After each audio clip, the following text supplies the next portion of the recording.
মুরগি, আমার পায়ে দেখো। কই দেখি তো। মদ খাবি তো আড্ডাই চলাই। এই চম্পা, দেখ পাশের বাড়ি মদনের মুরগিগুলো আমাদের ঘরে চলে এসছে। এই মুরগিটাকে দিয়ে আসি, নয় তুই চিন্তা করবি। মুরগির বাহানা দেখে পালানোর ধান্দা। বাইরে যেতে হলে সত্য পূরণ করতে হবে। তোর আমার উপর বিশ্বাস নেই? ঠিক আছে, তুই যা বলবি তাই করব। প্রথম সত্য, তোকে এক চান্সে বোর্ডে একটা গোল মিথ্যাকে দেখাতে হবে।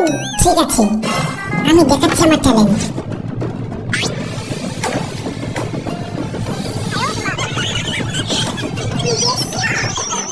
দ্বিতীয় সত্য, তোকে কুকুরের সাথে রেস লাগিয়ে কুকুরটাকে হারাতে হবে। শেষমেশ কুকুরের সাথে রেস লাগাতে হবে।